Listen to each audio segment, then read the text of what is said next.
Semifinal Sunday continues here at the 2016 U.S. Open Championships presented by USA Ultimate.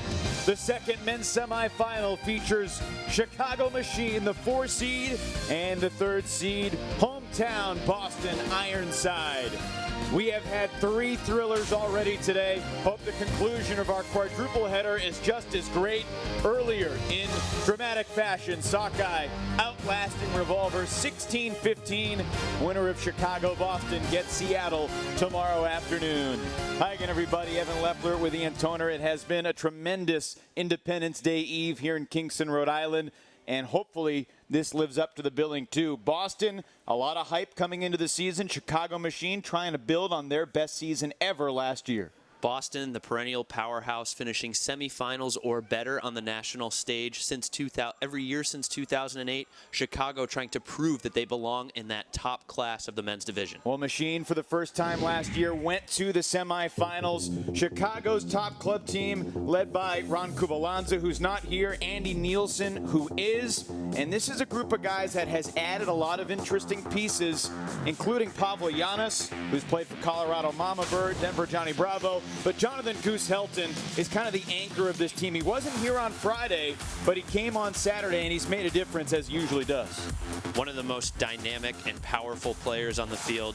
He's got almost every throw in the book, not quite as many as Brett Metsuka, but he also has the downfield prowess and imposing presence to make a difference and give teams matchup nightmares. Got a gold medal as a part of Team USA men's in London. Boston Ironside, led once again by Josh McCarthy. Lots of interesting pieces Boston has added, included Jeff Graham, will be plagued by a hamstring injury, but the Final Four in 8 consecutive years. They have yet to win a title. They're hoping this year will be different. They don't have George Stubbs anymore, but his younger brother John made a great name for himself at the recent College Nationals in Raleigh. Quite a 2016 that John has been having. He starts off the year, gets added to the men's USA World Ultimate and Guts Championship roster after Bo Kittredge suffers an injury, turns in an incredible performance at College Nationals as well, leading Harvard to their first ever college final appearance, something George was never able to do while he was there. Excited to see the impact that he'll have for Ironside this season. John had a memorable Callahan in the semifinals over in London. What does he have in store for the semifinals here in Rhode Island? He's much closer to home. And we are set to conclude semifinal Sunday with Machine and Ironside coming up next. The 2016 U.S. Open Ultimate Championships are presented by Discraft Ultrastar, the official disc of USA Ultimate. Discraft Ultrastar is now available at over 1,900 U.S. retail locations, including all Dick's Sporting Goods and Hibbett Sports stores. By Discover Newport. Choose your own adventure in Newport, Rhode Island. Get the inside scoop on where to stay and where to play at discovernewport.org. And by USA Ultimate, the national governing body for the sport of Ultimate in the United States. For more information or to find out where to play Ultimate in your area, visit usaultimate.org. USA Ultimate is always hoping for nice weather, and we have been incredibly lucky, fortunate on this 4th of July weekend in Kingston, Rhode Island. It's a little breezy, but nothing that these players cannot handle. And it is very nice for the spectators here by the beach. Here's what you need to know. Ultimate 7-on-7, first of 15 wins. If we're tied at 14, though, that could change a little bit. We'll take half once we get to 8. Obviously, the disc can be thrown in any direction. You set a pivot foot once you receive it. Completely self-officiated game, aided by the 4 orange-shirted observers.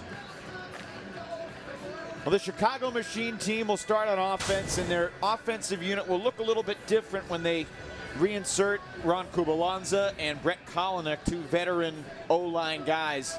But this weekend, Pavel Yanis, a guy you got to know presumably in the Rocky Mountain area, has really fit in well in his first time getting the opportunity to play with Machine at this competitive national level. Yeah, the last year or two, Pavel really coming into his own as a steadying, calming handler.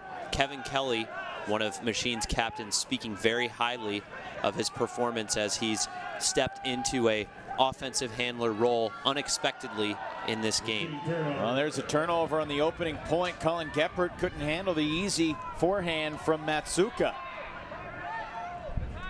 So Boston with the disc. Andrew Hooker, an Ironside rookie, dishes it off. And leaping into the end zone, there goes Alex Simmons. 1-0 Boston. That was fast. Unfortunate mistake there from Geppert. Not sure if he just didn't look it all the way in.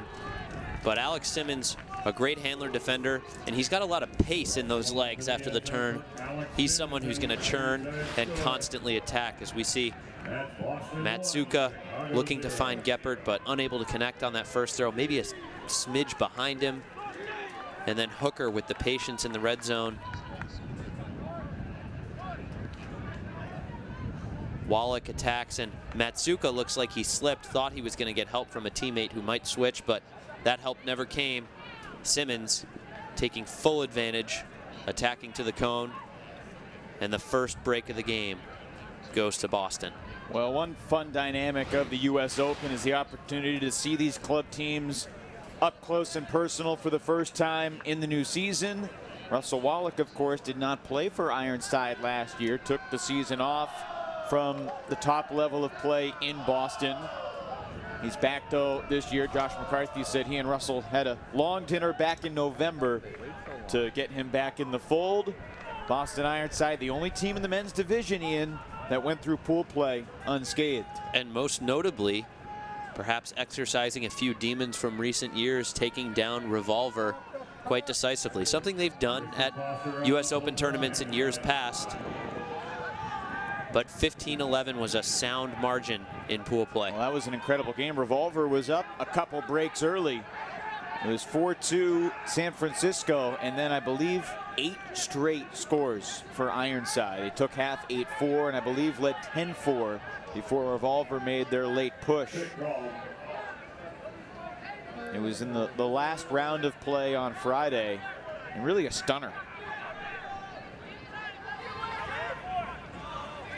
One of the big questions, of course, of the 2016 club season was where would the wheel of Goose Helton and Brett Matsuka land. There's Jack Hatchett getting the D on the deep shot intended for Helton. But Bob Lou, Brett Matsuka, Goose Helton, they become very close. Played together for Chicago Machine last year, playing together in the AUDL for the DC Breeze. Rumor has it they're moving to North Carolina, and there was speculation, would they play for Ring of Fire in Raleigh? Would they play for DC Truck Stop? Both those teams should be pretty good. They wanted to return to Machine, but Machine's in some trouble because Boston has begun with back-to-back breaks, and they've made it look easy. That's Dave Ferraro with his first score. And we mentioned earlier, Evan, some of the new pieces of this Boston team coming in, integrating, and Dave Ferraro going to be coming over from Pony, the Pride of New York squad, a regional rival of Boston, as we see Christian Foster, a nice outside in flick, a good deep shot blading to the break side, where only Ferraro is going to have a chance to make a play on it. So Dave Ferraro, the recipient of the second break for Ironside, and a timeout called by Chicago. 2 points. We need one more for that first game, and then it's 0-0, okay? They are not going to roll over and die, and no one is in this league, okay? So stomp and stomp and stomp. Let's go. Hey, let's go. Come on. There's Will Neff preaching the popular mantra of games to 3 and keeping that more narrow focus for these teams. One more break and Boston's won that first game to 3.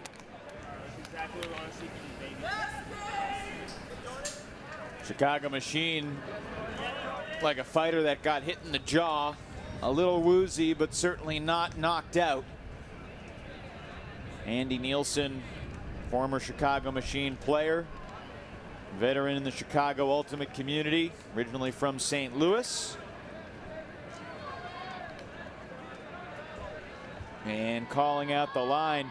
You know, when you get broken on back-to-back points to start, you don't necessarily want to throw that offense back out there.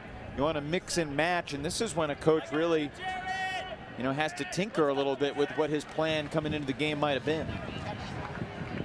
And we see some more defensive-minded handlers taking on these responsibilities here. We've got Kevin Kelly, a downfield threat, Walden Nelson and Andrew Sheehan, two of those people we'll likely see handling. Jack Shea, Travis Carpenter. 30 seconds, Poland ready. And there's Von Allen Gilon on the end. Let me take the tough name, Ian. 20. Thanks, Evan. Allen Gilon out of Western Illinois University made a couple 13, outrageously athletic layouts on Friday and Saturday here in Rhode Island. The very nice field complex on the campus of URI, home of the Rams. Travis Carpenter taking off deep. They come under to Shea. And he's out of bounds, pivoting. Could have been a travel call there, but play on. Jared Inselman was on the mark. Inselman, another big addition for Boston. Kurt Gibson, another big addition for Boston. Kurt not here today. It's actually in an amazing race panel, I believe in Texas, as the deep shot goes up to Walden Nelson, and that's more like it for Chicago. Not something you normally see Kevin Kelly shooting deep to Walden Nelson. If anything, it's usually the other way around after a turnover. Nelson's had an impressive tournament, though, typically thought of as a feisty handler defender. And Kelly's certainly one of the leaders of Chicago Ultimate. He's a captain of this team along with Nelson, Geppert, and Kubalanza.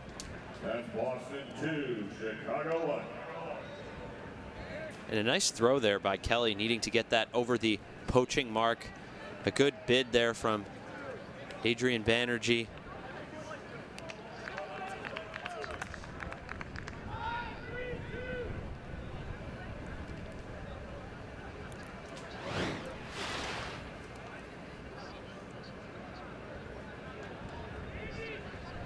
Walden Nelson with the score to get Chicago on the board. And now we see this machine D-line for the first time. Travis Carpenter out of Indiana Wesleyan. He was a star in the Division III ranks in college. He had an unbelievable Callahan nominee video. And he is known for the spectacular highlight, but not a straight matchup man defense here. They're covering territories and matching up in those territories downfield. Here's Tyler Chan, the speedy cutter, and John Stubbs. Josh McCarthy said that Stubbs could expect to play a little more offense in this game. They're missing some regulars. Jeff Graham back on the Boston roster, which is another storyline which merits discussion. Graham, considered one of the greats in the sport, despite the fact he hasn't played club regularly. He's played mixed a few years ago. Helped the Ghosts excel at the US Open. We see Neff. Stubbs was open. I think he just kind of missed him on that under.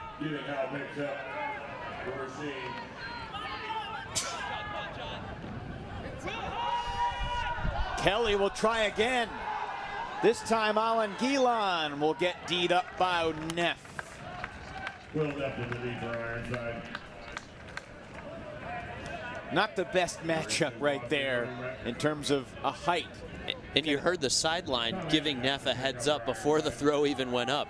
They knew that the thrower was sizing up that option, and it helped Neff recover and get to the spot quickly.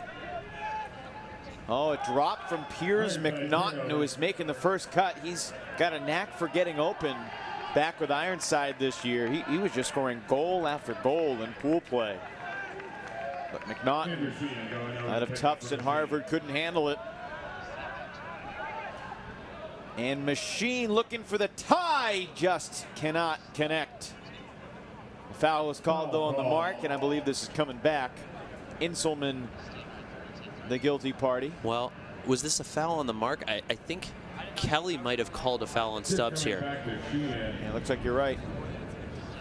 So I thought I was on my line enough to say it's whatever. I thought, yes, we got to take him up. but I thought I didn't deviate from that. So you guys come to me. Okay, so foul's called. Observe ruling. It was a foul. Okay? We're going to be bringing it in. Actually, we're going to be checking it here. We're going to be checking it here. We're going to be checking it here. And then we're going to walk to the very best. We're just going to walk it straight up to the goal line. That's Jonathan Monforti, also known as Frito, longtime staple on the chain roster, now observing. Off the sideline, Nelson. And a pick downfield. You saw McNaughton take a spill. McNaughton and Alan Gillan, great matchup. Two speedsters working against each other in this small space.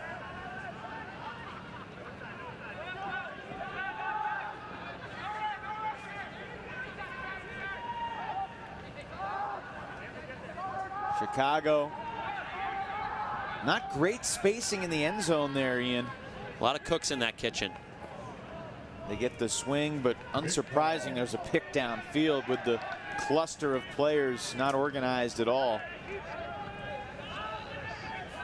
Certainly an early in the season red zone offensive possession.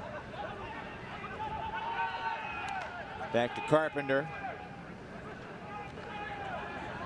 Oh, and just a little too quick on the trigger. Machine turnover. This is a mistake from Percy Stogden. He had Alan Gillan, and the throw just zips behind him. Credit that pressure to the defense, closing down the mark, forcing him to get rid of the throw as quickly as possible. Tyler Chan took off, and a dime was placed there by Marquette. Tom Annan back to Marquette with a little charitable hop to gain some yardage. Josh Marquette, certainly better known in the ultimate community as Cricket. In his 10th year with Boston, he's been to every club national since the early 2000s when he was a youngster with Chain, and he turned it over on the goal line there. We talked about Nelson's ability as a defensive handler, didn't we? And it looked like Inselman had him beat to the cone, and then when Walden lays out, he just kind of jumps over and takes that inside lane back at the last second. Not many dump defenders in the club division can make that play. Almost as if Inselman didn't expect Cricket to put that throw up, because Nelson attacked it with much more vigor than the offensive player, Inselman. I think I just set my body right here. I'm creating contact, but I'm not pushing. So. Okay, I'm looking there at the first cut. It's going to be foul, contest. Okay. So in the future. So in the future. Is it okay if touch me in the future. That's I can't touch him? It is a non-contact sport.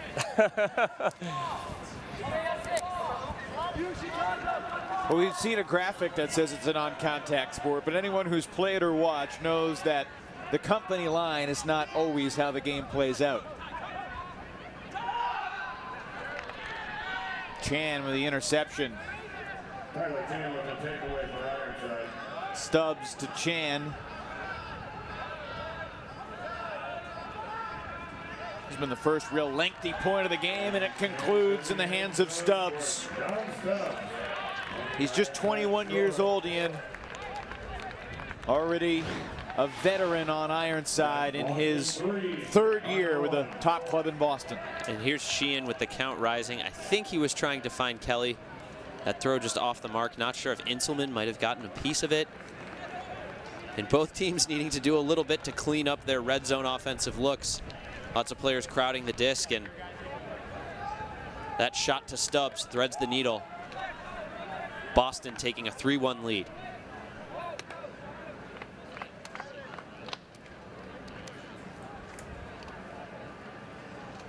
So I don't think I'd be doing my job if I didn't ask you about the comment from Frito about this being a non-contact sport, because clearly in the men's game in particular, but really in every division, there's a certain player accepted amount of contact that the players basically decide, and that's nice about the self-officiation aspect of it. The players set the tone as opposed to referees. Right. But it's far from a non-contact sport, and I know teams talk about playing physical defense and using their bodies to get in the way, right? Oh, that's a point of emphasis. We've seen it in every huddle as we go into the Boston huddle here. It's absolutely a point of emphasis. You know, it's drilled at practices. You want to be close enough to touch your man, have a hand on your man. But by the letter of the law, yes, you are not allowed to initiate contact as a defender. I think, as you've mentioned, there's definitely kind of an unwritten code where a certain amount of bodying that's not necessarily placing a lot of force is accepted by all players involved. But that's also a fine line, you know, if with this self-officiation, if there's someone who's being particularly physical with you, something you might let slide with another player, you might call a little more closely with a player who's aggravating you. This is Giannis with the disc. Gets the reset to Helton.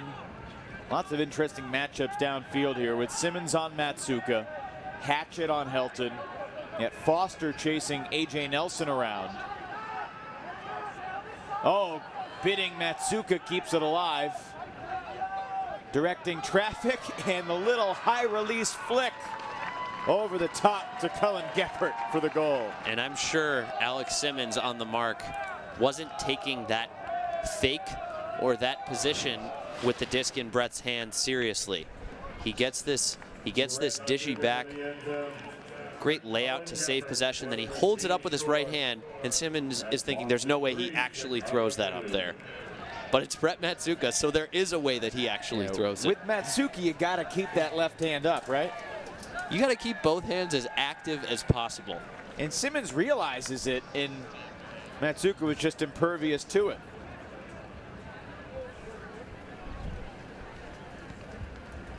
Well, Brett Matsuka has played Ultimate all around the world. He played college Ultimate, University of Queensland in Australia, grad school in North Carolina. He played for Ring of Fire, of course, a year alongside Ian Toner, winning a national championship with Johnny Bravo, and now his second straight year with Chicago Machine. The craftiest thrower in the game, or one of the craftiest throwers in the game? I would say the craftiest thrower in the game. There are others who are in that conversation, but not many others are going to have that. They're not going to make a decision like that with that kind of release point. I think that's just indicative of the confidence and versatility in Brett's throwing tool set.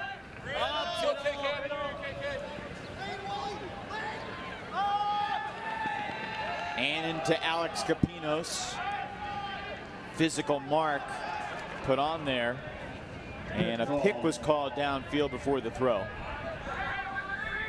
What's your count? 6.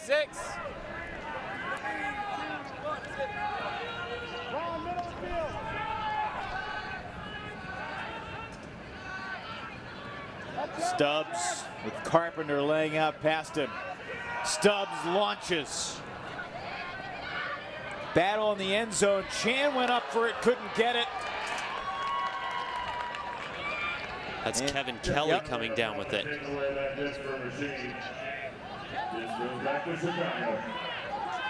Kevin Kelly using his tall frame, listed at 6'4", to help make that catch. And a pick call will send this one back.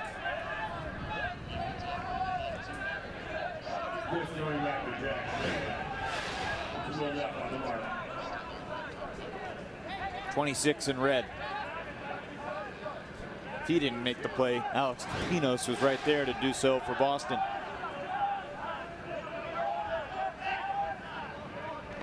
And another pick call downfield. You think there are more pick calls early in the season? I don't. I think there are more pick calls late in games, no matter when the game is being played.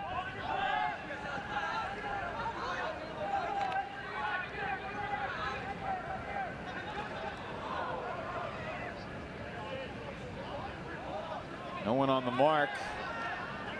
Jack Shea plays through the contact of Jeff Graham. And then Nelson could not make the catch off his fingertips. Uncontested 5-yard scuba parallel from Cricket to Annan there. He's another thrower in that conversation for craftiest thrower in the game. Brian Jones and I were talking during the USA-Canada men's semifinal about how it would be an entertaining scuba competition between Josh Marquette and Toronto's Team Canada's Jeff Lindquist. I think you could probably throw Brett Matsuka into that scuba competition as well. So how does that work? Do you have a bunch of targets set up around a field? I think you have targets set up and then maybe a longest scuba competition. Who wouldn't be enthused by watching that? I'd watch. And was that, and I think that ended up being a push pass that went over Cricket's head. We see him squared up behind him, and he throws a push pass over his head back the other way, trying to avoid the stall. Neff catches it, but we're going to go to Frito once again.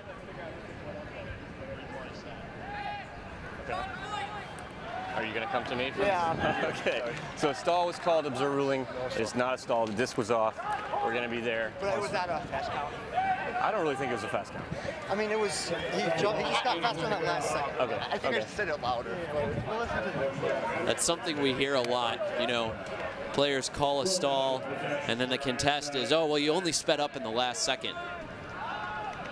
Once again, Stubbs shakes free of Carpenter in the end zone.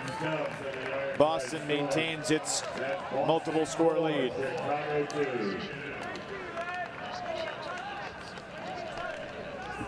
Josh Marquette really finding a way to get himself out of a jam. Will Neff receiving that push pass and a nice inside shot to Stubbs. Machine now 0 for 3 on break chances today.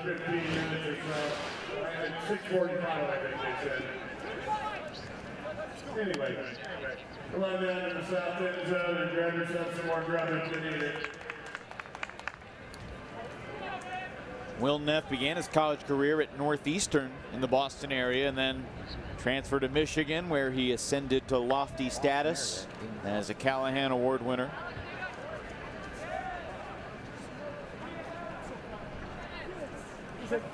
Around and scoring there, because they all think it's coming. So make the cut, boom, and around. Perfect. Right? Yes, we have set off. We're hearing the voice of Jeff Graham. And he's talking about, if I heard him correctly, I think he's talking about how he wants the Boston throwers to communicate with their fakes. He wants them to throw that low inside flick fake to get the mark to shift over, and then the high around backhand or any around backhand is an easier release after the mark is moved. Colin Geppert makes the opening cut. It's A.J. Nelson. Bob Lou is a fascinating story. He's got an injured right hand, so many of his throws have been lefty, but he's transformed himself into basically an ambidextrous thrower, regardless of whether his hand is injured or not. Still finding a way to play right-handed through the pain this game. Then Spielman, falling down grab from Giannis, wearing his Colorado Mama Bird cap.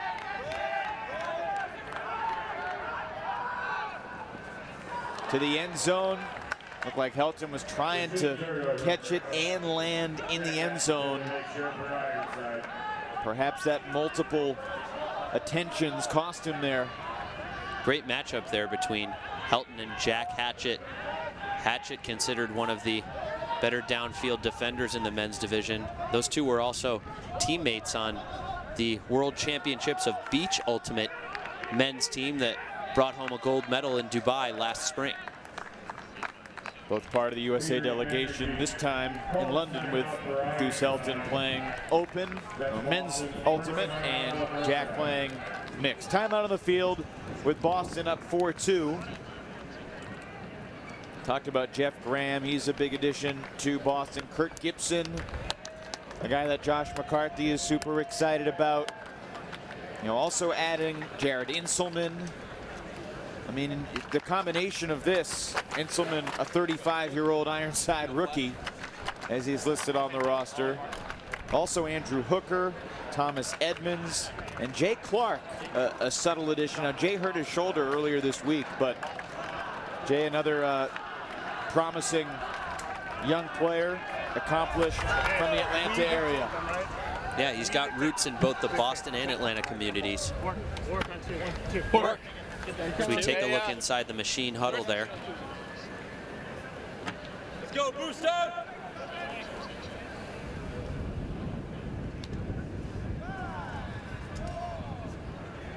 All smiles from Adrian Banerjee, fourth-year member of Ironside out of Tufts. Wait, no, what? Touch defense!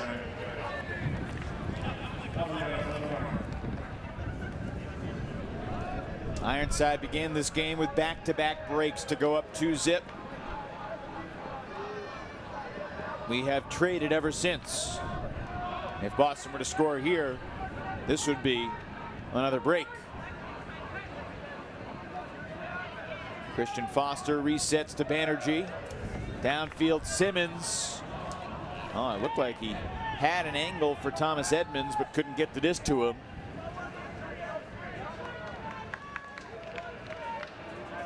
Injury on the play. Does Machine need a sub? And an injury on the play. It's Christian Foster who's shaken up. John Stubbs is going to replace him. Stubbs comes on. On 3. Break it. Looks like Machine's okay. Hard to tell what happened to Foster there.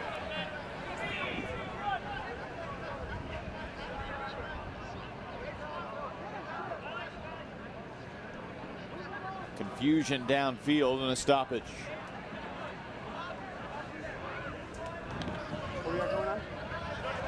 There's Josh McCarthy.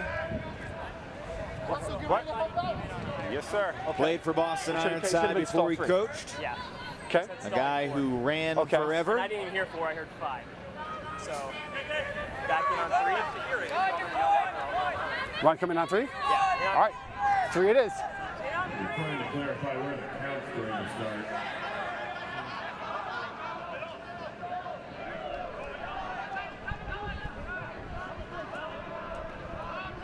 Ironside to the end zone and a score.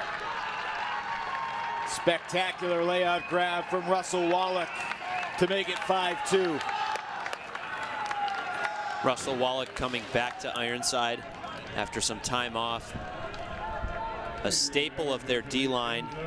Russell Wallach in the Ironside score. And with that conversion, Boston 5. Boston is now 100% on break chances. 3 for 3 so far this game. That is ruthless efficiency. And certainly, to be honest, something that Ironside has struggled with in years past. Their conversion rate once their D-line gets their hands on the disc. Getting turns has not usually been Boston's issue. Yep. Jack, I got Jared. Okay. Jack, I got Jordan.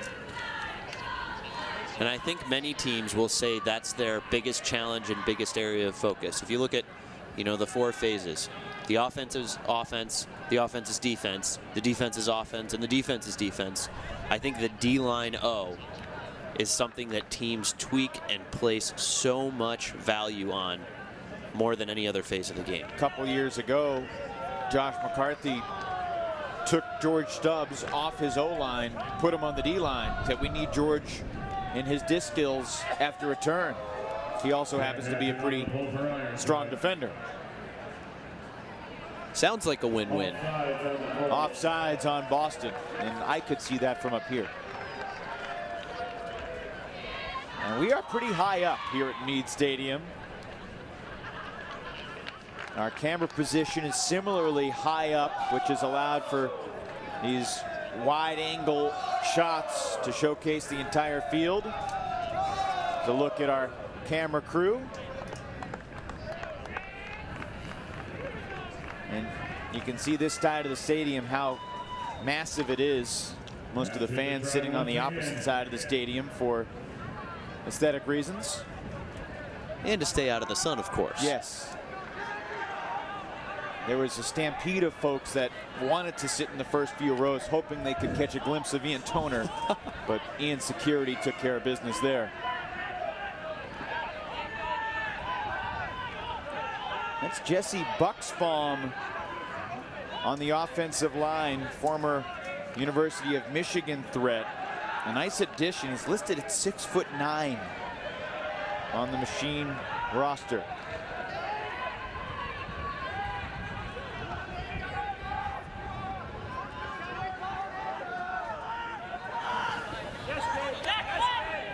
Back to Matsuka. Breaks the mark to Helton. Lou. Textbook swing for Giannis. Missed Nelson there, but there was a call downfield. You know, Machine's got a lot of the similar. Like that. There. Yes. Oh. Yes. No. I saw exactly. I know exactly what I saw. Okay. Don't do that.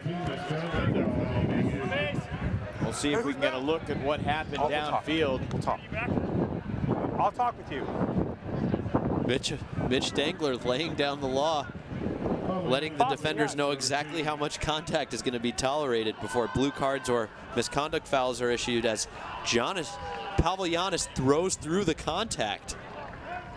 And it was Jordan Taylor who picked up the TMF downfield, and Bucksbaum catching the goal. A lot of similar faces from last year on this Machine squad, but they were able to retain Lou, Helton, Matsuka. They add Giannis, they add Bucksbaum. They've also added Alex Evangelides, who's not here this weekend, but former Revolver O-line player. They've been playing this weekend without Brett Kolinek, without Ron Kubalanza. There's a lot to like about this 2016 edition of Machine. And I think they're hoping to prove that 2015's trip to the Final Four was no fluke, that this is a real program here to stay at the top of the men's division. Bucksbaum is a giant compared to everyone else on that offensive line. Especially Brett Matsuka.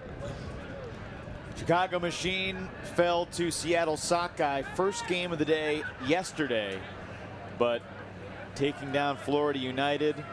A contentious battle that was won on a Neil Phelps-Callahan in the final moments. Florida United was down by 1, looking to score to tie and force a universe point. Chicago won it with a Phelps-Callahan out of the hands of Cole Sullivan. 10 seconds. And it was a virtual semifinal between Machine and Madison. And Machine, in the final game of pool play yesterday, just had more left in the tank. What do you think about Madison Club, watching them this weekend here at the U.S. Open? I think all right, watching them this weekend here at the Open, I think they did the best they could with a smaller roster, but I think you saw what they were capable of in their first round victory over Seattle Sockeye. Yep.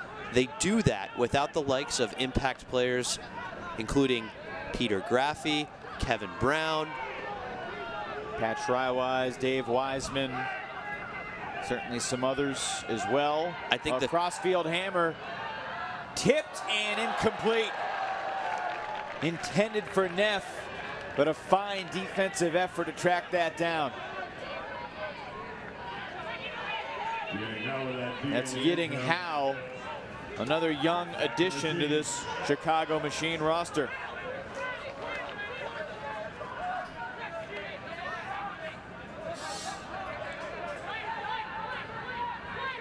Guys like Howe and Percy Stogden coming from Northwestern and UChicago respectively. And there's the first break for Machine. A deep shot to the very speedy Michael Pardo, another newcomer making his impact in the semifinals. So Howe gets a hand on that hammer. And Sheehan, with the stall count rising, just rips a dime to Pardo. Unfazed by the wind, the pressure of the situation, or the mark. Boston 5, Chicago 4. Sheehan's been a staple of this Chicago roster for a number of years now after graduating from Notre Dame. And get awareness from the Machine rookie.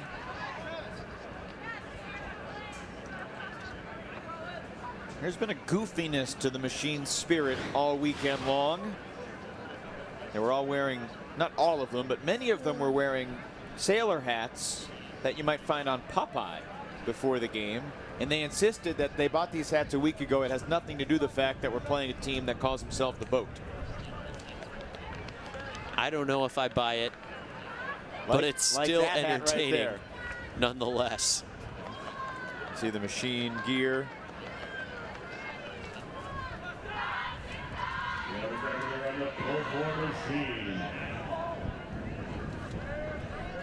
Is this going to stay in bounds? Yes, a very nice pull. Boston centers to Marquette. How would you describe this defensive look? Looks like we have a number of lane sags or lane poaches. And now that they've stopped the first few throws, they're transitioning into a tighter person-to-person defensive look.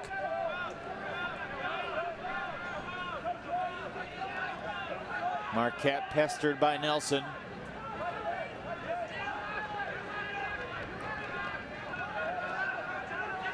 Great defense there from Walden Nelson, forcing Marquette to dance.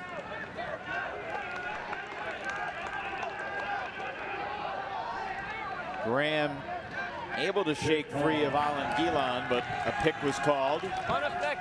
Unaffecting the play. Come in on one. Whenever you're ready.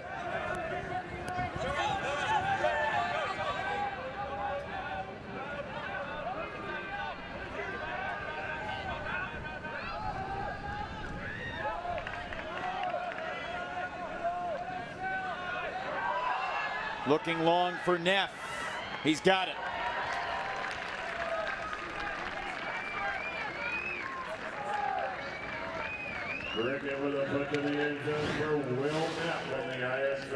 Tyler Chan finds Josh Marquette underneath, and Neff has a step.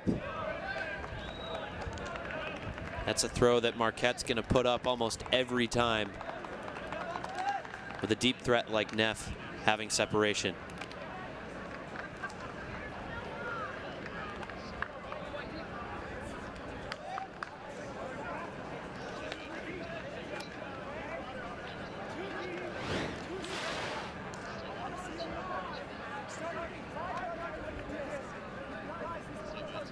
Be disciplined.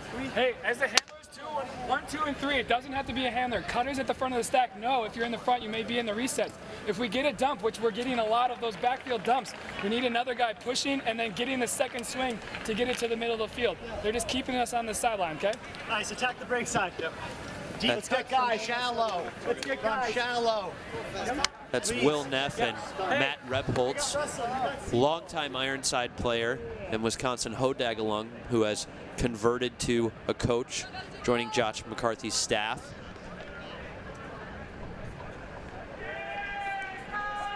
Imploring their cutters to work on their spacing and not strand the handlers too far downfield. Like we had offsides on the pole. This is the second offsides. Chicago's racing downfield. Brett Matsuka never wants to stop playing ultimate.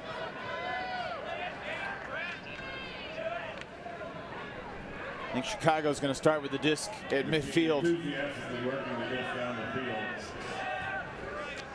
Some of Brett's teammates have told me that Brett has no sense of time or space when he's playing ultimate, and if he's in charge of like running a practice, other guys in the team, they say, Brett, we've been practicing for 3 hours, because he just will never stop unless you make him stop. Well, there's your first mistake, letting Brett have any say over a practice.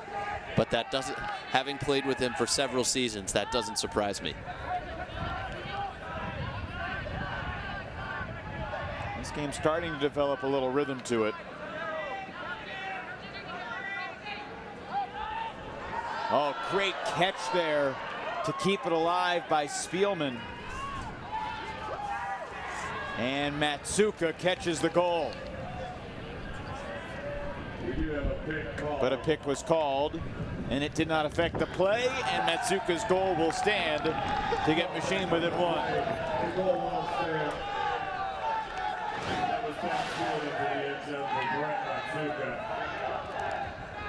Here's the great grab from Spielman.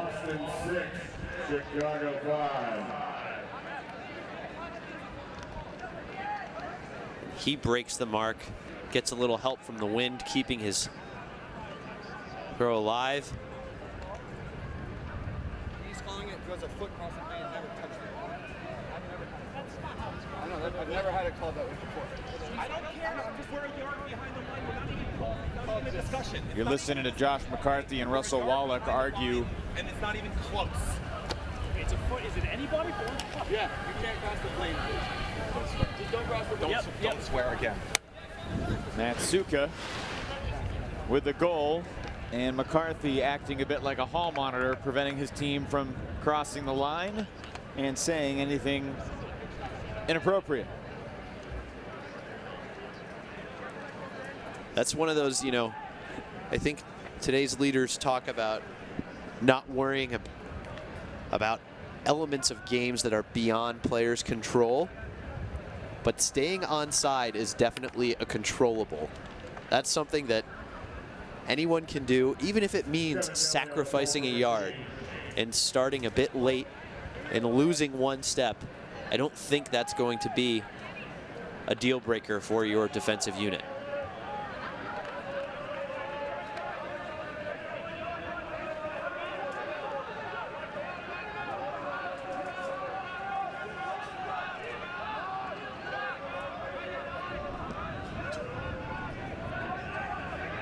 Neff resets to Marquette. Found a little gap to Chan. Cross field. It's Alan Gilon making plays again. It's not the first time we've seen that this weekend.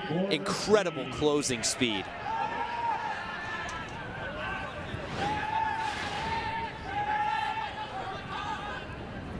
Nice shot there, Alan Gilon. Sensing the blood in the water. Machine has tied it at 6. Kevin Kelly had the first assist for Machine. Now he's got a goal too. That's Machine's second break. They are now 4 for 6 in the red zone. Not sure what happened there. Kevin Kelly just unguarded to the far side cone. Perhaps there was some miscommunication about a switch or what the force was. But that's just a mental lapse, leaving a powerful receiver wide open to the far side cone. And is that the dirty bird that we're seeing Andrew Sheehan do after he scores? Reminiscent of O.J. Santiago or Jamal Henderson from the late 90s Falcons. Worth noting that Jamal and the Falcons still did fall to the Denver Broncos. Is that really worth noting? I think it is. We're talking about the dirty bird. Save our legs a little bit for Chicago you need to get down 2-0 It does not matter early. what that score is. What matters is how much better we get each point. We don't have that many points left. Every single one of them, we need to dig in and we need to get better and we need to help each other out. Yes. All right? Absolutely. Let's go. The words of Alex Simmons on the Boston sideline. Is have them throw passes. Yep. Right now that's not happening. Yep. Okay, let's start driving. D on 3, 1, 2, 3. D. Let's go. Boston back on offense. Marquette has Annan behind him. He'll use him. Neff returns to the handler core as well, as does Graham. McNaughton to Capinos. Stubbs was taken off on Shea. The throw comes under to Neff. Now they'll try Stubbs deep to the end zone. And the kid in the 14 shirt just caught another goal.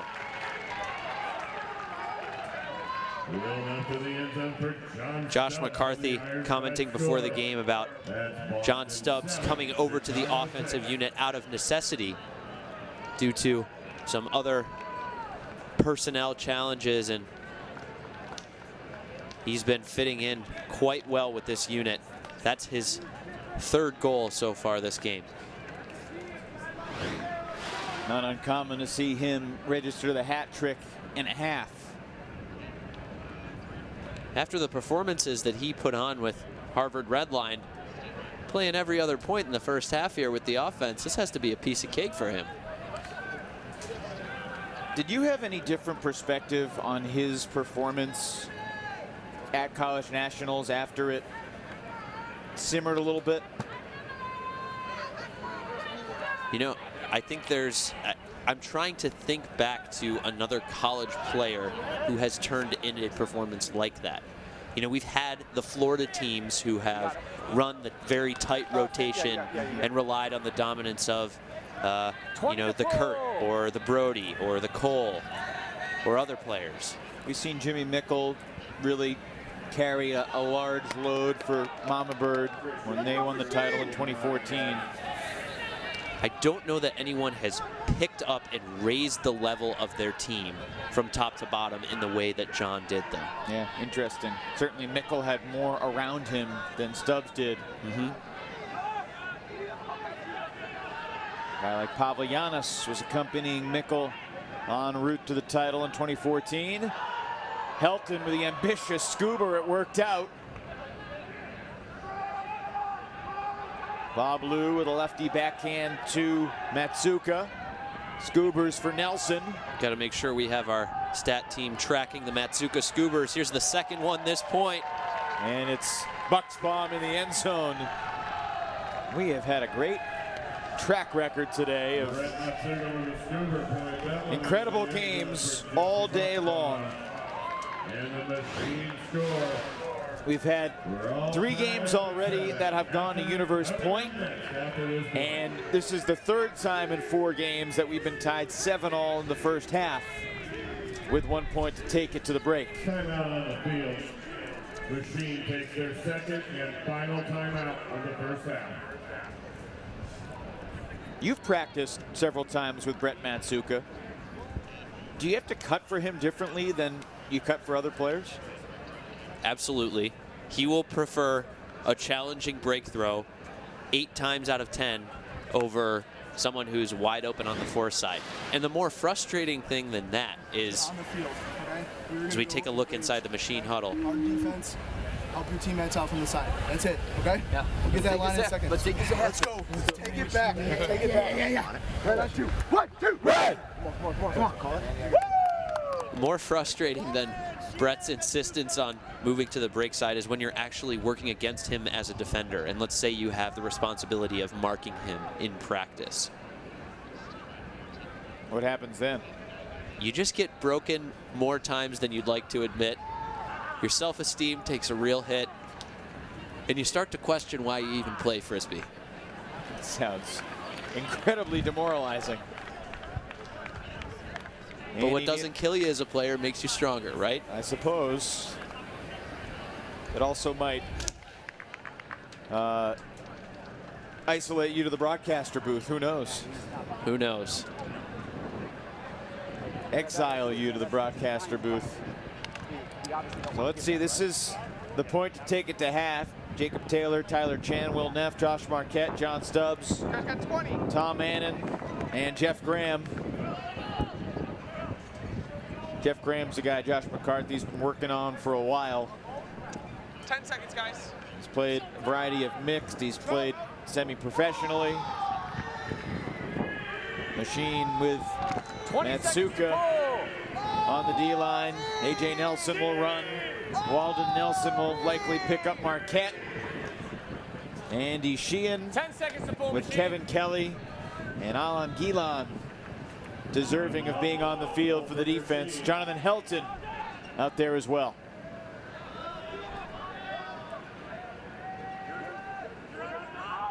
Helton chasing Stubbs around. Here's Neff on the under, marked by Kelly.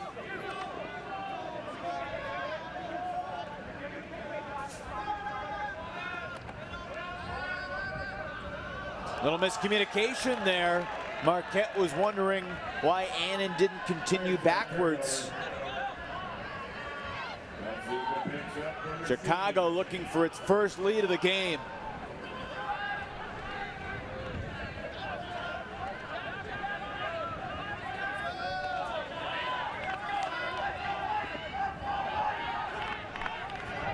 No timeouts left for Machine.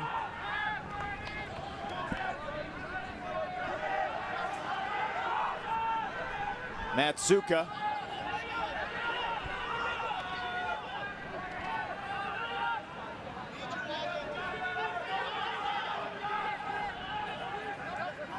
Pretty good defense here from this Boston offensive line, but Chicago has been incredibly patient.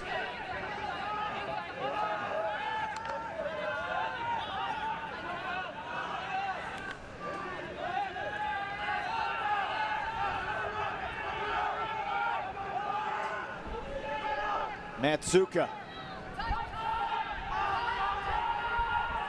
Up the line, Alan Gilon bids and comes up with a score. How about the half Mr. Alan Gilon has put together? First lead for Machine.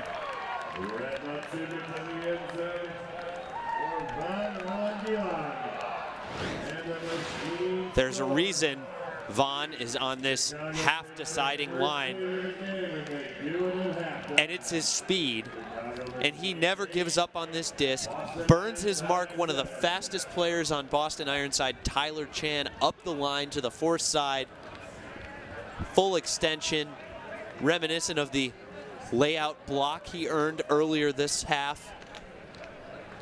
What an impact Vaughn is having on this game. Ladies and gentlemen, we would like to take a minute to recognize the Defying gravity for the goal to take it to half. Von Alan Gilon missed a big chunk of the 2015 season with, I believe, a shoulder injury. all the qualities that make up spirit of the game. And Chicago, after getting broken on back-to-back points at the outset, gets back on serve with that break to take half. Andy Nielsen, what was the key to the comeback, Coach? I think we're changing the pace on defense, so that's what we set out to do. We know that our athletes can put pressure on them. We just got to confuse them. They're a smart team, so we're changing the gears, and I think they're struggling. Von Alan Gilon looks healthy.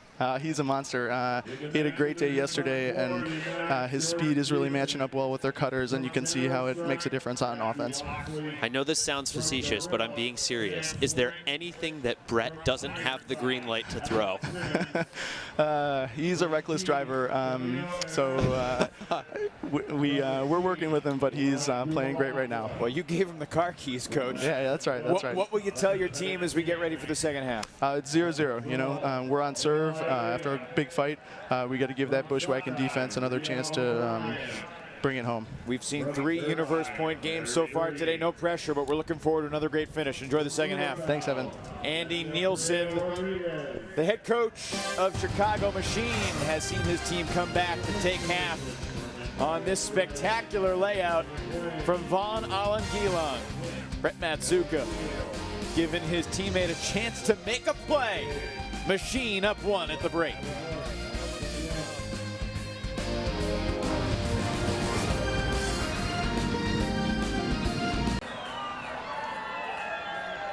There's already one Boston team that's qualified for the championship game. In fact, 2.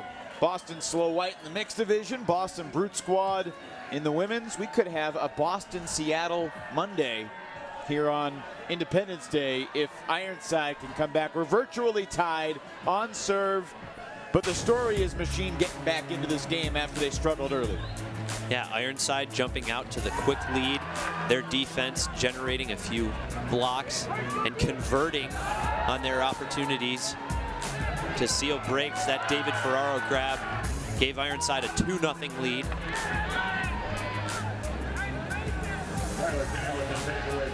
John Stubbs staying involved as he has all half. A lot of crowding in the red zone there, and then shaking free of Kevin Kelly to the far side.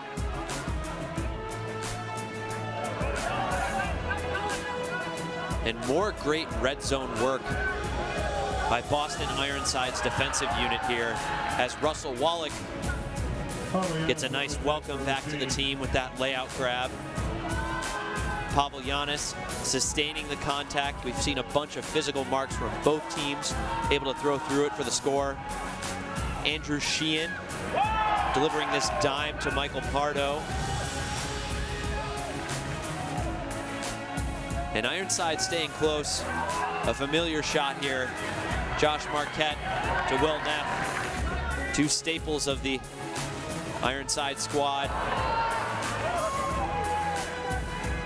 There's a couple Ironside mistakes and some spectacular defense from Machine that got them back into this. And John Stubbs doing his best to shake free of some of that defense. And Brett Matsuka on the other side of the disc, throwing as many scoobers as possible. At that point, the scoober count was only at 2. Final play of the half, Matsuka to Alan Gilon. Perhaps the play of the day. And we have seen some spectacular highlights from all 3 divisions here on Semifinal Sunday at the US Open. We played 7 of 8 halves on Semifinal Sunday. 8-7 Machine. Welcome back to Meade Stadium on the University of Rhode Island campus. Here in the final men's semifinal tonight, Chicago Machine leads Boston Ironside 8-7. We're joined here coming out of the half by Ironside's Danny Clark. Danny, you've long been a fixture on this offense. You're seeing this team get their wheels under them. How would you assess their performance in this first half? I think we look a little nervous right now. We've made some execution errors that I think are a little unusual for us to make. Made some decision errors that are just us working out the kinks early in the season. Big picture, we all know you and maybe Kurt and a few other guys are going to become more central pieces of the offense. How does your team feel about these reps versus the reps that the team is going to become later in the year? I mean, I think any time you can get quality reps against a top opponent like this, it's great. I mean, our entire goal for this game, for this tournament, is to get better. July tournament, it matters, the score on the field matters, but what matters more is just us improving every single time we get on the field. So this is great just to have this opportunity. Defensively, you guys have any other ideas about how to contain Brett Matsuka and make him go to some different options? Yeah, I think we got to do a little bit better job on the mark. They're killing us with the breaks, with his cheeky throws in particular, just really hard to stop right now. So we're gonna work a little bit harder, do little things right, be a little bit closer to our guys in the stack, and work a little harder on the mark. And Danny, when can we expect to see you back out on the field? Hopefully within a month or so. Well, we look forward to seeing you back out on the field. Thank you for your time. When we come back, we will have second half action from Meade Stadium here at the University of Rhode Island. Boston Ironside leading Chicago, trailing Chicago Machine 8-7.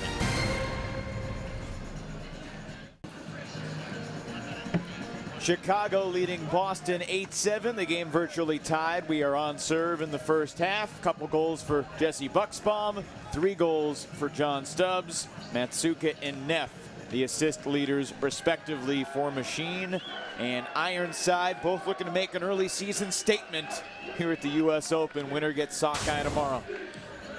John Stubbs doing his best job to support the offense, which is a bit short-handed for Ironside this weekend. He's stepping up, catching 3 goals so far in this first half. Machine definitely a little looser.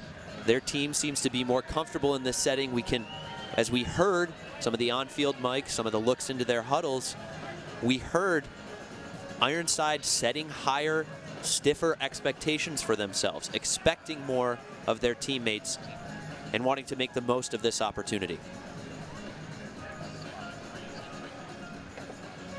Got to be impressed by the mental toughness of Chicago Machine and just the overall mentality of them to put that slow start behind them and bounce back against a team with the experience and, you know, been there before nature like Boston.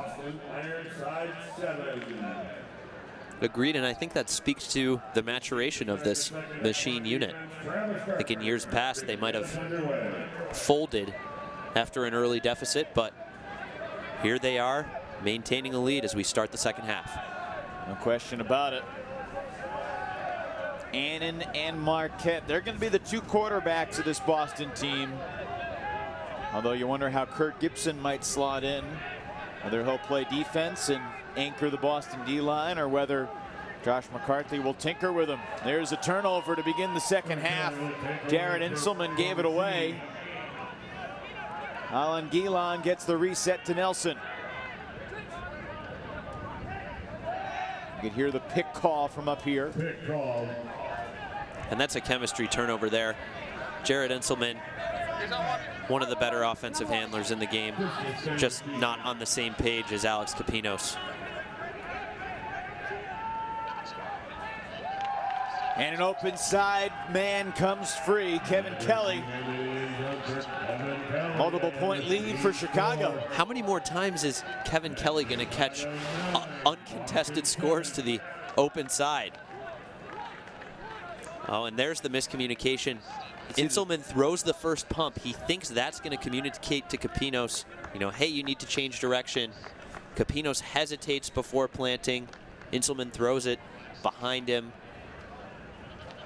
And the Chicago Machine defensive line offense ruthlessly efficient throughout the rest of this game. You can see these guys gaining confidence, playing loose, playing hungry.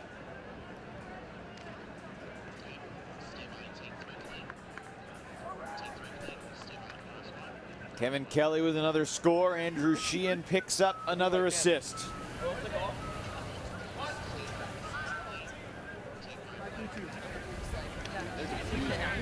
We're both getting it. So Chicago up by 2 for the first time. Boston led this game 5-2. It's a 7-2 run for Machine ever since. Machine 4 for 7 with break opportunities. It's giving them this lead as Travis Carpenter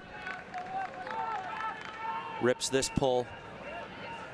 It looked like it was going to go out of bounds, and it came back a lot closer than we expected, but still landed just outside the chalk.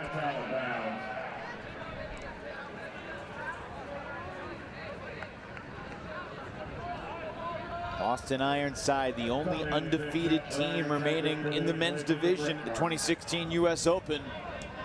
Although that perfect record is in jeopardy. Neff looking for Chan. What a catch! Tyler Chan beat Alan Gilon, but just barely. Alan Gilon made up a lot of ground. In a really challenging position as a defender. As you saw Chan come under on the break side. And Alan Gilon has to respect that to a certain degree. And then as soon as Neff throws that pump fake, he turns and goes deep. So you immediately have to kind of launch yourself into a 180, get back up to full speed, and the offense has already had that 1 or 2 step advantage heading down that path. Great grab by Chan.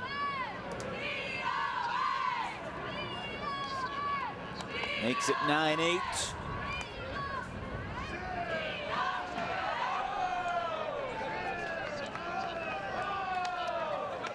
Been a long day for both these teams when you don't play until the final game of the quadruple header. You got to figure out some way to kill some time.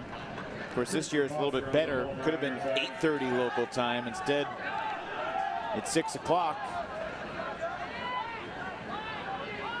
Starting at 10 a.m. as opposed to noon.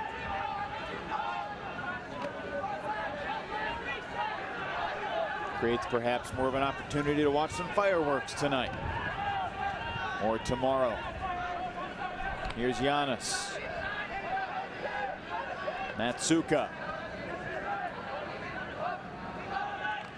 Geppert. And a stoppage. Rebel call. Calling Gepper with the disc for Sheen. Evan Lepler, Ian Toner with you from Meade Stadium here in Kingston, Rhode Island, as Matsuka looks long for Giannis. Got him. Giannis burning Andrew Hooker for the score. And the machine score. That's not an easy throw. Same third. Pavel is already fairly deep.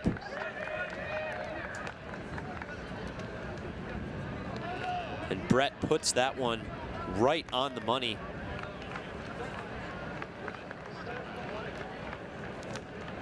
Surprised he threw it as late as he did. But I guess he determined that Giannis just had enough separation to merit pulling the trigger. What was the tipping point for Pavel Giannis as a player over these past few years? Anything come to mind? I think he did a lot of battling in scrimmages and practices with longtime Johnny Bravo leader Ryan Farrell. And I think that helped kind of cut his teeth. Hard to point to any particular practice, but I think that's something that's molded him, helped give him a competitive edge. And I think last year he was just kind of thrust into a role with greater on-field responsibility out of necessity. He took advantage of opportunities to lead some of the D-line charges and did it with confidence. There are a lot of notable teams in the men's division in particular who are not at the U.S. Open. Teams like DC Truck Stop, Double Wide from Austin, Texas. Prairie Fire from Kansas City will look to return to nationals again. Sub-Zero from Minneapolis. And of course, Denver Johnny Bravo. Can't forget Goat either. Yep, Toronto Goat. And Vancouver's Furious George looking to surge back into the national conversation with some young local talent. Neff didn't have the depth deep to hit Chan. McNaughton almost lost his balance. He might have gotten a new count calling contact. Kevin Kelly with a very active mark. Not sure if he made contact with the body or the disc. But good work by this machine defense, just pushing Boston back. Neff beats Nelson on the under. And now looking for Stubbs. Wow. A windmill grab from Stubbs. 10-9. Well, after the end zone for John Stubbs in the Ironside score. That's Chicago 10, Boston 9. So Neff gets the under. Alan Guilon's on an island. I don't think he even, he had no idea that this throw even went up. Kelly tried to pursue from the backside, but this throw's on a rope. There's not enough hang for him to be able to get there and make a play. Nice shot by Will Neff.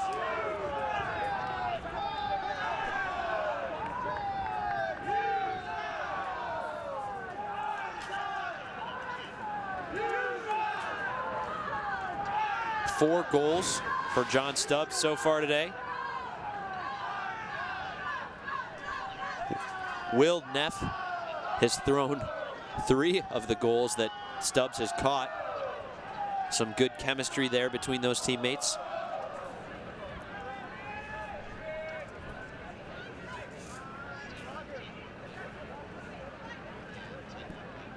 And Neff has been very active today, taking charge, obviously very vocal on the sidelines. Neff, along with Danny Clark and Alex Simmons, are the captains of the 2016 edition of Boston Ironside. And of course, Josh McCarthy, Matt Rebholz, and Jacob Luria, the coaching staff. Great deep pull. Giannis sets it for Matsuka. Helton.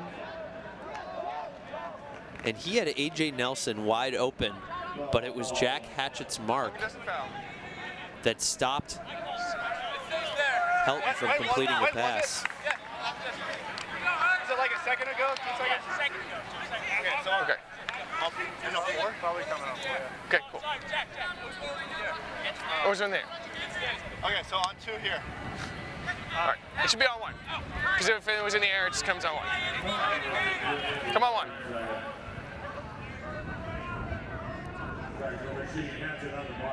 Jack Hatchett's done a really good job on Goose Helton in this game.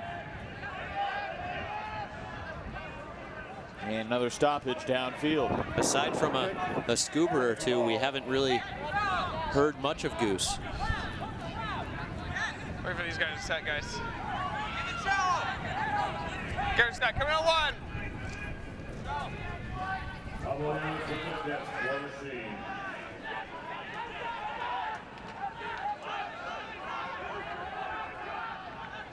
Gephardt on the under. Gephardt not necessarily a flashy member of the Chicago offense, but very steady, reliable. And Gephardt just set a screen downfield on John Stubbs. A couple throws ago.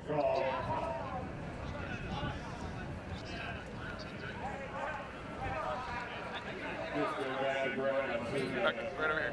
Brett. Oh, sorry. Thank you. Yeah, so we come out at 6. We're just waiting for these guys. How long ago? They said a long time ago. If he said he was at 8. He's not saying was. Do you think you had 3 seconds? Was it more than 3 seconds? He's saying you were picked. Okay, we're good here. They're still resetting down there. Okay. Catch up, John, or where? But I had just said 8, so is it more than 3 seconds back? So 6? Coming on 6, yes. Coming back. 6! Coming on 6!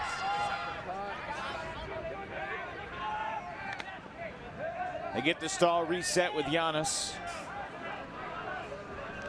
And the fans are growing a little weary. Clean up the step. Okay, a lot of picks happening on both sides. Just try to clean it up a little bit. Coming on 1, guys. Coming on 1. On 1. White, when you're ready.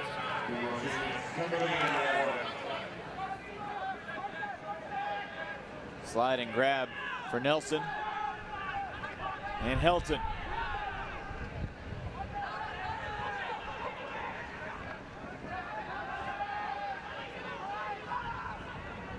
Bob Lou with a two-handed catch. He'll take the lefty backhand huck, and it will not work. We have a call back at the throw. Foul call. I'm not sure if Lou called a foul there. It didn't look like there was any contact between Simmons and Lou. Still. Well, we don't know yet what happened here. Oh, they're bringing it back. Perhaps there was.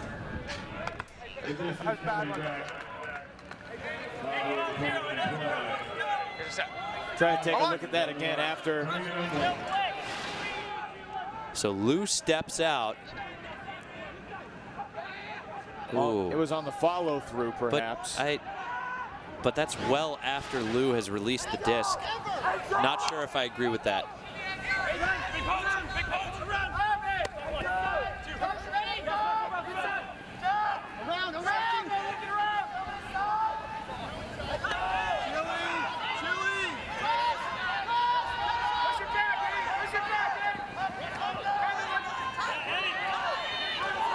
Matsuka goes over the top, and Lou was inbounds.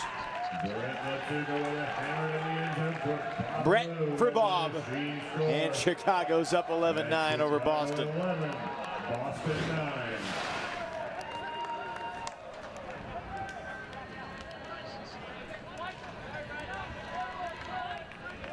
Don't think Brett's turned over any over-the-top throws yet this game. 3 for 3 on over-the-tops, 2 scoobers and 1 hammer. Bob Lou fighting through the wrist pain to pancake clap catch that one and make sure he's locked in. And Machine leading Boston 11-9. We're just over 8 minutes away from the soft cap.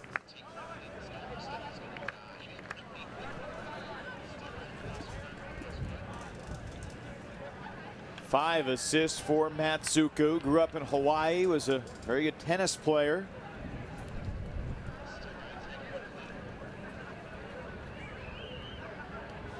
Works as a mathematician in hospitals, trying to better determine how to prescribe medicines mathematically to help both doctors and patients. It's an interesting profession. I've never totally understood it when he's explained it to me. But that's a glimpse into what Brett Matsuka does on a daily basis.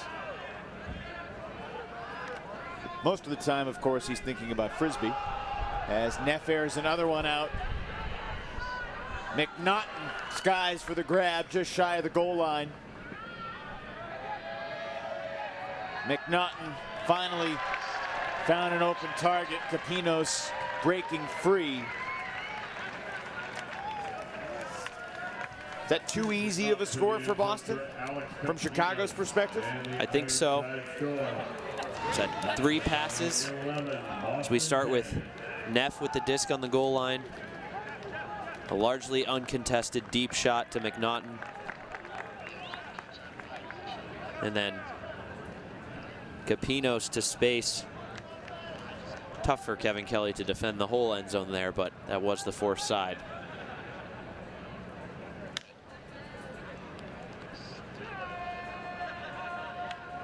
Capinos a tough guy to guard anywhere on the field. Veteran Boston offensive line target. Now in his 6th year with Ironside, out of Westfield State. Grew up in Longmeadow, Massachusetts, 6'4", 27 years of age, and still tall and fast.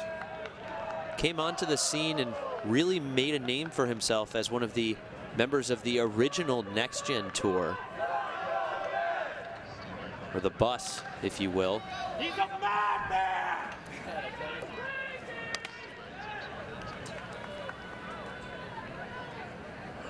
What do you think, Ian? You think we're going to get our 4th straight Universe Point game? I don't want to jinx it, Evan. Just asking. We've acknowledged the commentator's jinx. No, that doesn't exist. Already once today. Doesn't exist. If it doesn't exist, then yeah, I think it's coming. Regardless, we've had 4 spectacular games. Even if Chicago were to run off 4 in a row here, win by 5, or if Boston were to have 5 straight breaks and win by 4. There's Giannis looking long for Nelson.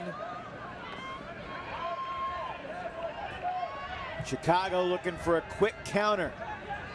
Helton to the end zone. And Spielman has been a steady target throughout the weekend. Ben Spielman out of Northwestern. Back-to-back relatively easy offensive points for both squads. I think both defenses expecting a little more from their units. A great throw over the defense there from Giannis.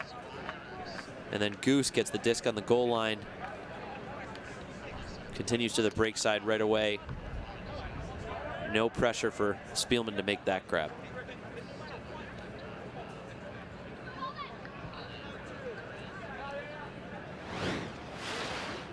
So Chicago, after being down 5-2, has rolled on a 10-5 rally since that point, and is within 3 of a date with Seattle Sockeye tomorrow. That would be a rematch of a pool play game that happened yesterday morning, in which Sockeye really pulled away in the second half.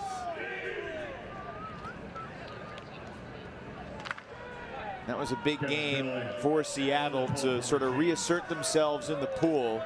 15-10 was the final.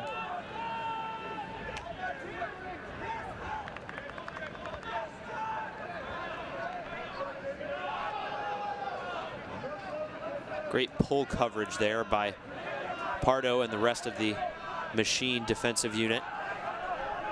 In that pool play game between Sockeye and Machine, it was 8-7 at the half. But a big run from Sockeye, 9-9 to 14-9. To take the 15-10 win. We saw Alan Gilon closing in there on the hammer. Decided at the last minute not to pull the trigger and quickly retreated to make sure he wasn't too far out of position. Boston on the move. Neff slowed the flow, but gets the gainer and the reset. Marquette is calling for it, and finally they give it to Cricket. McNaught. A good clear from Chan, and he lost his defender in the process. A nice offhand backhand there from McNaughton to break the mark and get that disc across the field. Certainly an important point here for the Boston offense, as they are still building. Stubbs with a touch. Oh, Nelson was right there, but Neff ripped it away.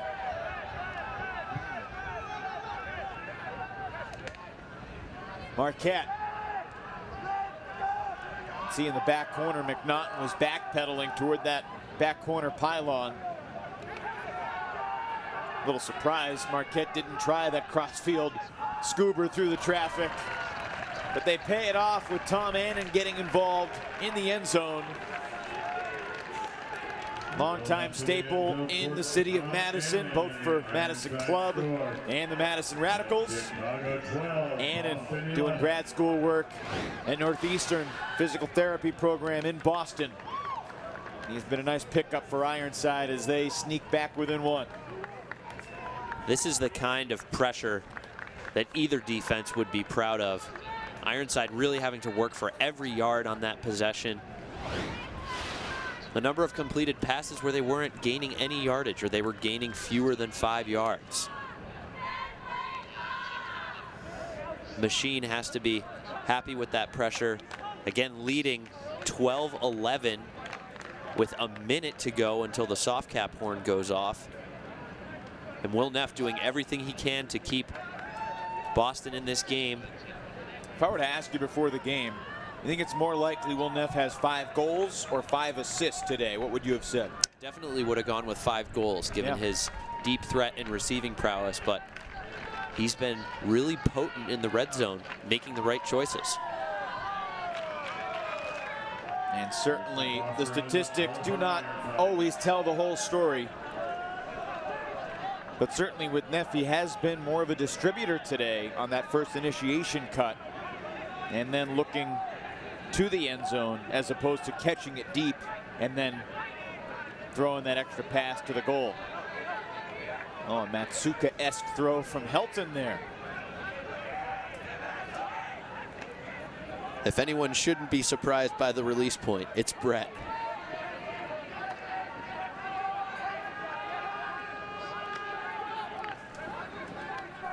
Clock just struck 0, meaning the soft cap will go on after this point. There is no hard cap in the semis and the finals of the US Open, mercifully. It's going to be a game to 15 as Helton hit Nelson. 2 Chicago veterans keeping Machine in front by 2. And I think I made the comment earlier about Goose Helton having a relatively quiet game, but here in the second half, when he's gotten the disc, he's been able to continue to the break side and punish the Ironside marks for not being fully in position. This is the 2nd or 3rd goal he scored just with a simple break side continuation, throwing before the mark even has a chance to set up. Great precision and quickness from Helton on the release. Well, you talk about the narrative for Machine. It is pretty amazing because 2 years ago they were the hot team coming into nationals, won the Pro Flight finale, had a great start to nationals on Thursday in Frisco, and then were shocked by Ring of Fire in one of those major upsets. Rhino also beat Sockeye that day, and just as the tournament got flipped upside down. And last year Machine, well, had a terrible start to the tournament, went 0-3. And then what happened in that first round game? You know, I'm having trouble remembering, Evan. I think they might have beaten my team in the pre-quarterfinal round. I'm not positive. In the round of 16, they shocked Johnny Bravo and then really avenged their longtime demon. Raleigh Ring of Fire had great success against Chicago Machine. Chicago got that monkey off their back, advancing into the semis where they really gave Revolver a good battle. Goose Helton really had a fantastic game.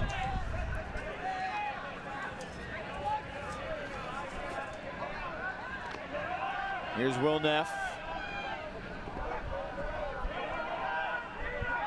Dumped it back to Marquette. Stubbs. Neff. Well, both McNaughton and Capinos were ready for the deep shot. And instead it's a laser beam of a hammer crossfield. Inselman to McNaughton. Back to the veteran. Inselman was on the USA Masters team. Boneyard that won gold over Canada in London 9 days ago. And Marquette bursting up the line from Stubbs for the score. 13-12, we're playing to 15. Boston's gonna need 2 breaks to win this thing, Ian. That's Chicago 13, Boston 12. Wouldn't be surprised to see John Stubbs play an extra point or 2 here. He's been quite efficient on the offense as he finds his World Ultimate and Guts Championships teammate Josh Marquette in the front corner of the end zone.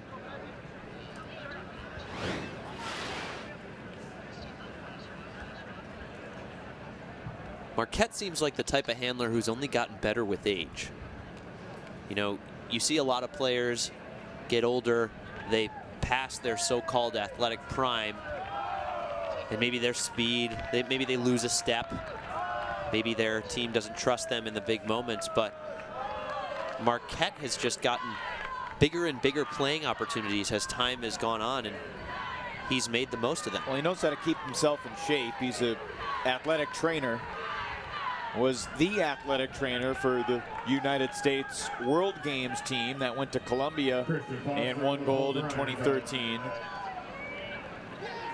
And he has kept himself young with all his creative throws.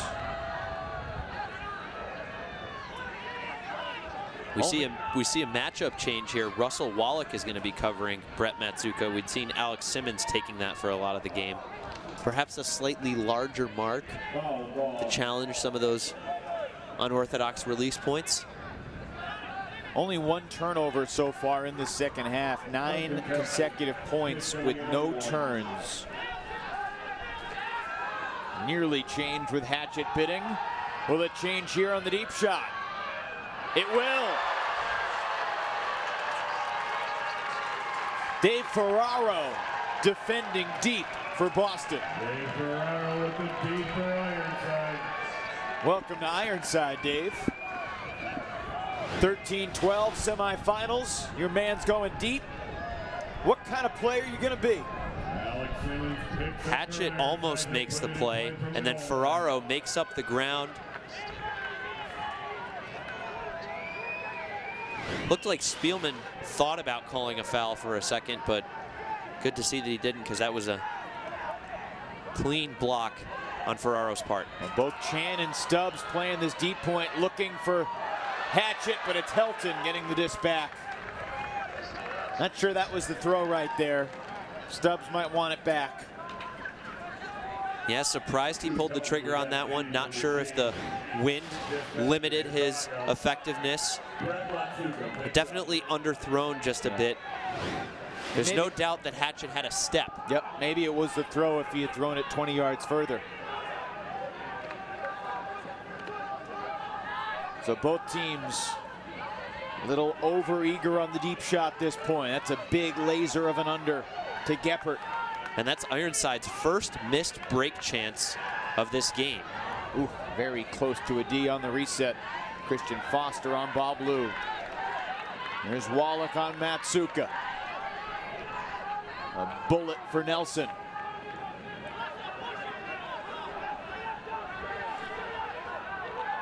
A little confusion there in the handler core, and a foul called away from the disc.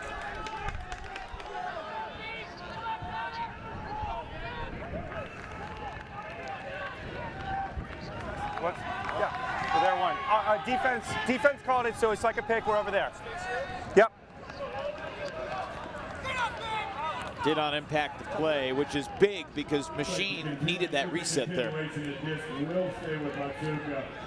Yeah, Matsuka had fallen down after trying to get open. He was in a tough spot, but we've got another call. Travel on Giannis.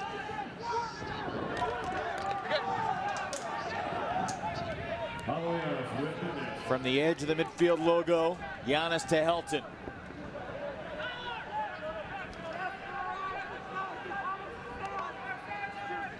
Giannis. Helton. Far side of the field, Matsuka. He wants it. Active mark, over the top anyway. And they get it done. Matsuka to Spielman. Matsuka now 2 for 2 on hammers so far this game. What a wide array of fakes right there from Brett Matsuka. Chicago 14. And yeah, Jonathan Helton deserves a lot of credit breaking the mark, moving the disc to the opposite side of the field, changing the point of attack, stretching the defense out, and giving Matsuka that option. And let's look at all of these fakes that he throws in this 5-second period before he releases it. At what point does he decide that he's going hammer? Probably right when he releases it, right? I wish I knew the answer to that question. I don't think anyone knows what's going on inside Brett's head. No. Timeout called by Ironside. Their backs are against the wall. Strong game from Ben Spielman. 6'2", 20-year-old target at Northwestern from Potomac, Maryland.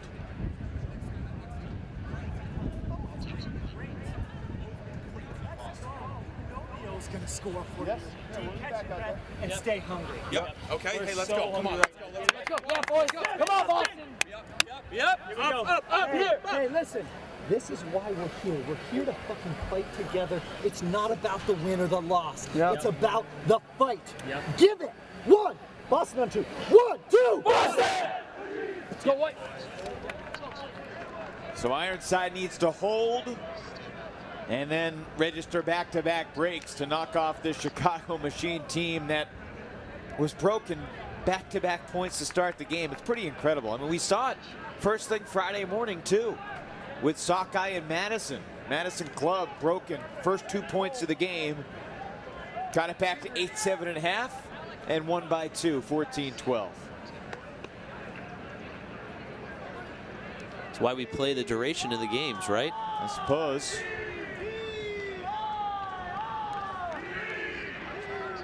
Got to give a lot of credit to the Chicago D-line. Guys like Matsuka and Spielman and Helton, Nelson, Lou have played really well offensively, but it's this D-line that's gotten them back into the game. Walden Nelson, Vaughn Alangilan, Andrew Sheehan. It's been an impressive team-wide effort. And again, the Chicago team is adding Alex Evangelides, who's not here, veterans and Brett Kolonek and Ron Kubalanza.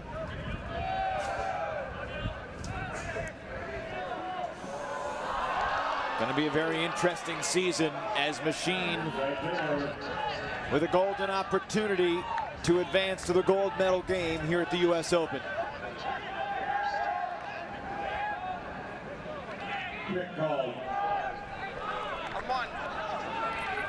Second place team guaranteed $1,000. Winner gets $2,000 in prize money. I think it was in his hands when it was called, so that means it's going to stay there. Yeah, I know what you mean. Yep, yep. Yep. We're good, gentlemen. Coming in one. One thing Mitch Dengler does a really good job at, he's assertive, but he doesn't embarrass any particular player. And it feels like every player has a really strong level of respect for him. And you're a player. I know you respect Mitch. Absolutely. I think he's... I definitely respect Mitch, and I think it's that he builds that level of trust with the players. He's fair, he's consistent, he's clear. Communicates well, too. Absolutely. He's got great mechanics, if I might say so myself. Anyone studying to be an observer, just watch his goal or touchdown signal. He's got that thing down pat. All right, Chicago's looking to clinch a berth in the title game. Capino's a big bid, but he couldn't get it.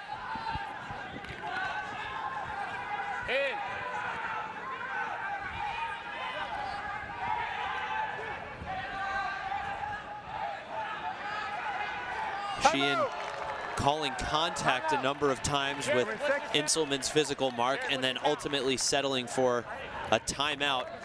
A great call with the game on the line here. Okay. Set 6 coming in 7. Everybody agrees. We still have one more to use. All right, district. 3, 2, 1. Red. Let's go Murphy. Red. Red.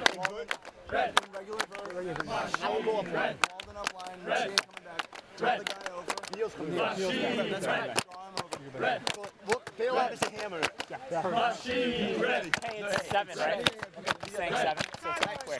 Squad 2. Red. 1, 2, short. Real quick on the side. So Boston's going to have its hands full defensively here. Chicago in the red zone, looking to put this away. 10 seconds to set. 7, nice mark. That's 7. Offense 5. Mitch Dengler, the head observer, telling Jared Inselman, let's have a nice clean mark. Anytime you're ready. Coming in, saying 7. Kind of like a boxing referee before the match starts. Let's have a good, clean fight, gentlemen. Up line, Nelson is there. Machine knocks out the hometown team in the U.S. Open semifinals.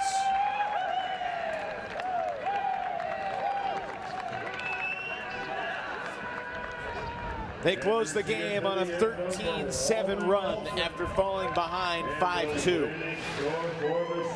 That's a final.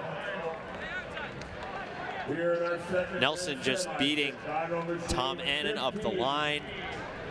Boston Ironside Will Neff.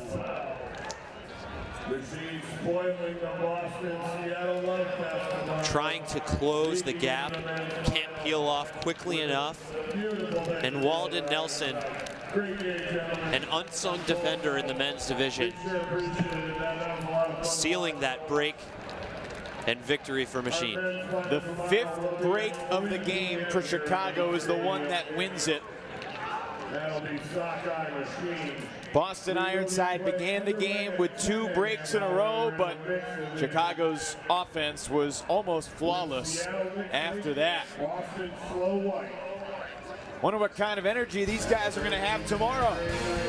Chicago and Seattle in the men's title game at the U.S. Open. We will be back to Rhode Island in a moment. The 2016 U.S. Open Ultimate Championships are presented by Discraft Ultrastar, the official disc of USA Ultimate. Discraft Ultrastar is now available at over 1,900 U.S. retail locations, including all Dick's Sporting Goods and Hibbett Sports stores. By Discover Newport. Choose your own adventure in Newport, Rhode Island. Get the inside scoop on where to stay and where to play at discovernewport.org. And by USA Ultimate, the national governing body for the sport of Ultimate in the United States. For more information or to find out where to play Ultimate in your area, visit usaultimate.org. Chicago Machine knocks off Boston Ironside in the second men's semifinal. 15-12 is the final score. And the defensive line for Chicago really got the team back into the game. Kevin Kelly, what was the talk on the sidelines when you guys went down 5-2 in the first half? Pretty standard conversation about keeping our composure. We had a game plan going into the game. We got away from it to start the game, but we kind of dialed everybody back in and realigned. What was the game plan? How did you get back into what you wanted to do? We were trying to push them out. It's a windy conditions, both directions. The wind was a high variance, so our goal was to try to push them out and play tight on their handlers for the resets. And we did a good job of creating pressure and kind of getting coverage sacks where they didn't have a good option, and then we were able to take advantage of a high stall throw. Kevin, you guys seem to be the looser team all game, doing the dirty bird on the sidelines after you scored. Is that part of your team identity? I certainly think it is. Our team culture has always been one of being laid back, loose, and playing with high level of energy, and it's something that we're very proud of. So despite the stakes, it's a semifinal game in an early season tournament. It doesn't really change if it's the first game of pool play or semis. We're bringing that same sort of culture. Kevin, it's year 7 for you on Machine. How does the anticipation for this year compare to previous years? I think we set the bar high for ourselves the past 2 years, and this year is no different. We have a good squad with a high ceiling with a lot of talented players. We have a lot younger of a team this year than we have in years past, and that has only increased our athleticism. So we're really excited about what our potential is for this year. Sockeye tomorrow. You guys were 8-7 at the half. They pulled away in half number 2. That was yesterday morning. You got another shot. What's going to change? It's just a mental toughness test for us right now. We lost focus. We lost discipline at the second half of that game, and now it's a chance to see if we can put it together for 2 full halves against a very talented team. Well, it's fun to watch you guys have fun out there. Get a good night's rest, and we'll see you tomorrow. Appreciate it. Thanks a lot. That's Kevin Kelly of Chicago Machine as they take down Boston Ironside. Our Discraft play of the game, the layout that took us to half. Von Allen-Gilon making a name for himself in the first half with a layout block on defense. And then with the half on the line, he burns Tyler Chan, one of the fastest players on the Ironside roster, up the line, full extension, giving Chicago Machine the lead going into half. Matsuka missed Friday at the U.S. Open, but he's certainly been very involved in the Chicago effort since he arrived yesterday morning. And Chicago knocks off Boston 15-12 to conclude our quadruple header here in Rhode Island. We had 3 games that went the distance and another that closes out 15-12. And a bit of a surprise, you get the 2 seed beating the 1. It's a new season. The seeding doesn't mean much, but still, I think a lot of folks would have thought Revolver and Ironside. Instead, it is Sockeye and Machine. So the 2 teams least favored to win their semifinal matchups heading into the championship game tomorrow. For Evan Lepler, this is Ian Toner. This has been ESPN's coverage of the U.S. Open Ultimate Championships.